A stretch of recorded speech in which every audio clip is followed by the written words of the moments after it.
So the AI race really is these companies in the US, the big companies, who are trying to get to artificial general intelligence. That is when the intelligence of the machines equals human intelligence. They also talk about the race towards superintelligence, which would be when that exceeds human intelligence. And we don't know where they'll get there. We don't know if they'll get there. It could be in the next few years, who knows? But there are real risks around this race. When we talk about the front runners, they are essentially OpenAI, which is run by Sam Altman. There is also Anthropic, CEO is Dario Amodei, recently in Australia, and also Google DeepMind, whose CEO is Demis Hassabis. In this discussion over the last couple of years, we've often heard people mention a risk to the threat of humanity. Yeah. Is that real? That is real. And big players like Geoffrey Hinton, who is considered one of the godfathers of AI, has put that risk at 10 to 20%. So that is high. This is dangerous material. And so what's really interesting, I think, is you've had all the big CEOs come out and warn about these kind of existential threats. But these companies also lobby against regulation. So when lawmakers try and rein them in, they go, whoa, wait a minute. And one of the people we speak to in the Four Corners program tonight is a Democrat politician from New York State, Alex Boris, and he has brought in legislation at a state level in New York, really light touch regulation on AI, and he's now trying to get in the Congress. He's running in a primary this month. And the big tech companies have funded super PAC attack ads against him to try and shut him down. And he said that they've said to him, we're trying to make an example out of you so that anyone else who tries it on and tries to regulate AI will come after them. And so two of these tech titans have been in Australia recently. Why have they come here? Yep, we're talking about Dario Amodei, but also Satya Nadella, who is the CEO of Microsoft. And what they want is they want to build data centres here. There was real pressure in the US in communities and also on the electricity grid to stop building data centres. And they need a country like Australia because we have clean energy, we have space, we have access to water. We're a democracy, we're a safe, stable country, unlike countries in the Middle East at the moment. So they want to come here and they want to be able to build the data centres to both so we can use AI, but also so they can train their AI systems. And Australia's been welcoming them with open arms? Yeah, absolutely. The government has a bit of a productivity agenda in this term. They see AI as key to that.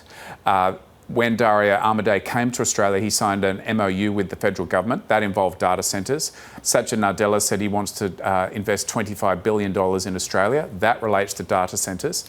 And the government, they want data centres here. They think it will benefit our economy. Yeah, it was really interesting when the budget released. That was one of the big kind of surprises, was just how much money is being pumped into these. But what are the concerns around them? Well, there are concerns around water. There are concerns around energy. There's also concerns about how many of the investment dollars will stay in Australia. Some studies have suggested money will just leak back overseas.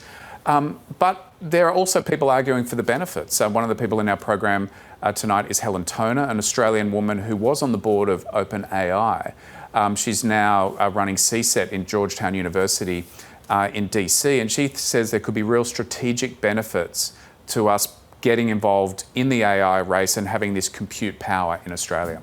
And what about the concerns of where AI could be headed for kids? That is a real concern. We're seeing untested products released on the markets, and we've seen instances where chatbots have been released on the market and they've coached children to self-harm and to suicide. And there's a series of lawsuits going on in the US at the moment of unlawful death. And so what has happened is that children have been coached to suicide or self-harm, even helped write suicide notes through these chatbots. So you can understand how disgusted and angry some of the parents are, and there are a number of legal suits going on right now. And what are the parallels in those discussions around guardrails around that and allowing big companies coming in to use Australia for data centres? Well, there's some really interesting stuff in the program tonight where Ed Husic, the former Minister for Industry and Science, he was dumped from the ministry just after the last election. But before the election, he had plans for mandatory guardrails, amongst other things, to protect children.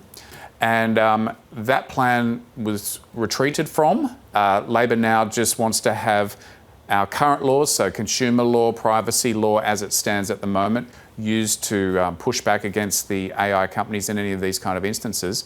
Ed Husic really disagrees with that. He said that he believes that the government basically backed down out of fear of what Donald Trump's reaction would be and big tech's reaction would be. Now, we put these claims to Tim Ayres, the current minister. He says that's not his reading of it at all. He pointed to the fact that the government has acted on the social media ban for under 16s. He said they brought in an AI Safety Institute. So he rejects what Ed Husic is saying. But yeah, he makes some very interesting comments in tonight's program.